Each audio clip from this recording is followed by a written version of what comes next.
आइए जानते हैं पैन कार्ड एप्लीकेशन कैसे करते हैं। सबसे पहले आपको आपके सर्च बार में पैन कार्ड टाइप कर लेना है। जैसे ही आप पैन कार्ड टाइप करेंगे, आप सबसे पहला रिजल्ट देखेंगे लॉगिन मैनेजर www.onlineservices.nsdl.com।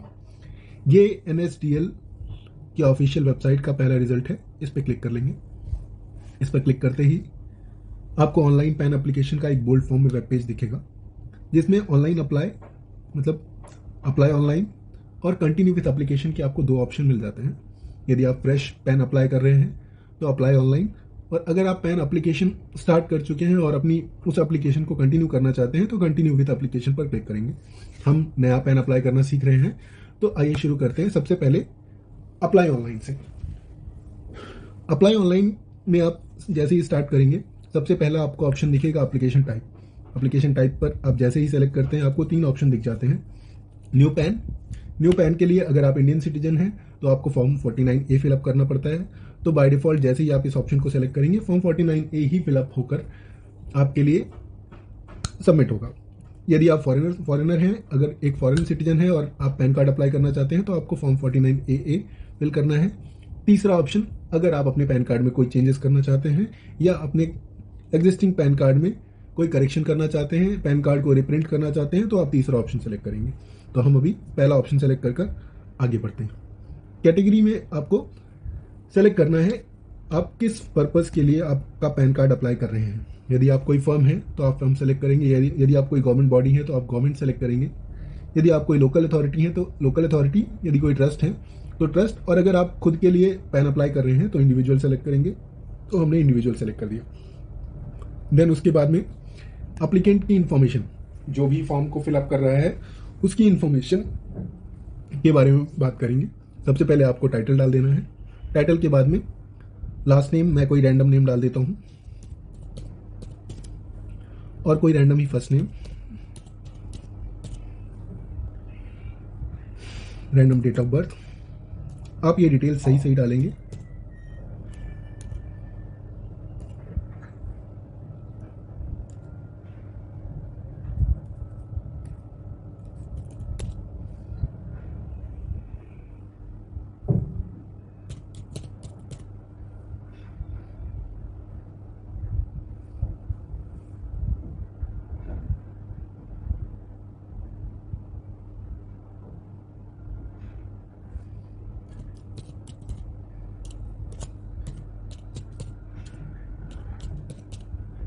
इसके बाद आप अपना मोबाइल नंबर डाल सकते हैं। मोबाइल नंबर भी मैं एक रैंडम ही डाल रहा हूँ।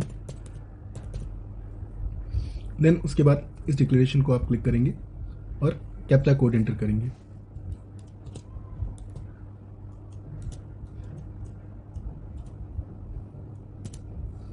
सबमिट पर क्लिक करेंगे।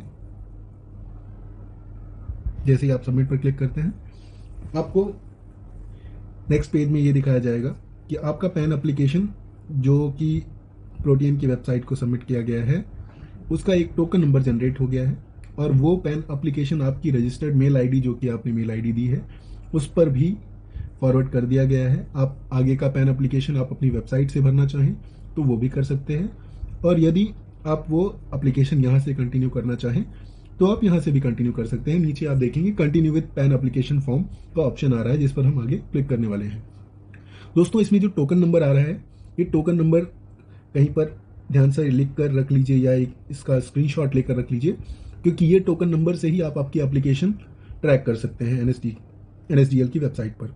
हम कंटिन्यू करते हैं पैन एप्लीकेशन फॉर्म पर।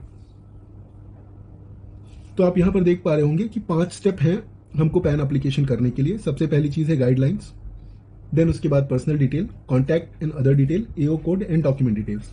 तो सबसे पहला आता है गाइडलाइंस। गाइडलाइंस में आपको सबसे पहला ऑप्शन ये पूछा जा रहा है कि how do you want to submit your PAN application document. तो यहाँ पर हम क्योंकि ऑनलाइन एप्लीकेशन कर रहे हैं तो बेसिकली हमें सारी चीज़ें पेपरलेस ही करनी है। तो हम यहाँ पर मोस्ट ऑब्वियस है कि ऑप्शन जो सेलेक्ट करेंगे वो eKYC और e-साइन का ऑप्शन सेलेक्ट करेंगे, बिकॉज ये कंप्लीटली पेपरलेस प्रोसेस है। तो हमने वो ऑप्शन सेलेक्ट कर दिया। वैसे बाय डिफॉल्ट वो ऑप्शन सेलेक्ट होकर ही आता है। इसके बाद आप फिजिकल पैन कार्ड चाहते हैं या नहीं, तो यस या नो पर उसके अकॉर्डिंगली क्लिक करना है। अगर आप हाँ क्लिक करते हैं देन उसके बाद आप आधार नंबर, आपका जो लास्ट डिजिट है आधार नंबर का, उसको आप डालेंगे।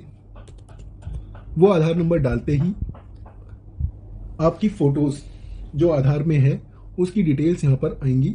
वो आपको कंफर्म करना है कि वो मैच कर रही है या नहीं, आपका नाम आधार कार्ड के अकॉर्डिंग मैच कर रहा है या नहीं।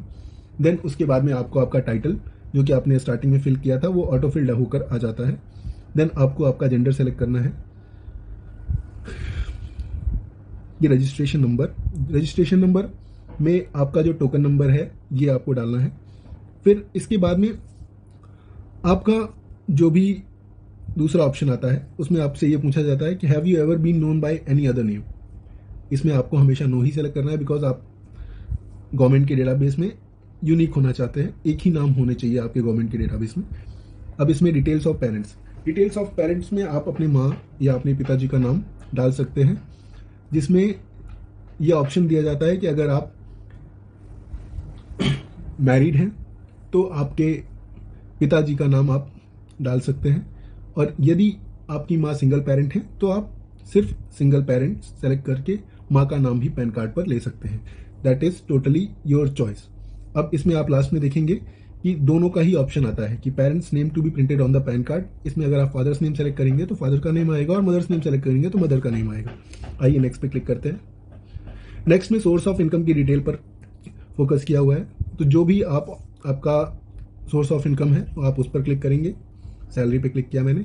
यहाँ पर एड्रेस फॉर कम्युनिकेशन, जो भी आपने आधार कार्ड डिटेल्स दे रखी है उसमें जो भी कम्युनिकेशन एड्रेस है यहाँ पर इसने ऑटोमेटिक उस एड्रेस को ले लिया है। आपको उसी एड्रेस को यहाँ पर रिपीट करना है। यदि ऑफिस एड्रेस है कोई तो आपको ऑफिस एड्रेस डालना है। उसके बाद आपको टेलीफोन नंबर और ईमेल आईडीज डालनी है। अब यहाँ पर आप कोई एसएससी के थ्रू नहीं कर रहे हैं, जो भी प्रोसेस कर रहे हैं ऑनलाइन कर रहे हैं, तो ऑटोमेटिक यहाँ पर जो नो का ऑप्शन आ रहा है वो ऑटोमेटिक सेलेक्टेड है। आपको नेक्स्ट पर क्लिक करना है। नेक्स्ट पर क्लिक करते ही आपको एओ कोड के बारे में इंफॉर्मेशन आएगी, जिसमें आपको एरिया कोड, एओ टाइप, रेंज कोड और एओ नंबर फिलअप करना है। इसके लिए दोस्तों नीचे देखिए, आपको एओ कोड सेलेक्ट करने के लिए हेल्प करने के लिए नीचे ही एक टैब है, उस पर आपको इंडियन सिटीजन सेलेक्ट करना है। जैसे ही आप इंडियन सिटीजन सेलेक्ट करेंगे स्टेट का ऑप्शन आता है। मान लीजिए आपका स्टेट उत्तर प्रदेश है, तो आपने जैसे ही उत्तर प्रदेश सेलेक्ट किया फिर आपको सिटी का ऑप्शन आएगा। सिटी आपने मान लीजिए इलाहाबाद सेलेक्ट किया, तो जैसे ही आपने ये डिटेल सेलेक्ट करी आपको सारी डिटेल आ जाती हैं उस एरिया की। एरिया कोड वहाँ का क्या है, एओ टाइप क्या है, रेंज कोड क्या है, एओ नंबर क्या है, तो ये सारी डिटेल आपको आ जाती हैं। अब आपको सिंपल इसे सेलेक्ट करना है और वो सारी डिटेल वहाँ पर ऑटोमेटिकली फिल्ड हो जाएंगी। देन इसके बाद में आपको नेक्स्ट पे क्लिक करना है। नेक्स्ट पे क्लिक करने के बाद में अब डॉक्यूमेंट्स की डिटेल्स भरने की बारी है, जिसमें आपने ऑलरेडी जो आधार कार्ड की डिटेल दे रखी है वहाँ पर ऑटोमेटिक ये फिल्ड होकर आ गया है। अब लास्ट में आपको एक डिक्लेरेशन देना है कि आपने जो भी डिटेल्स दे रखी हैं ये आपकी नॉलेज में सही है।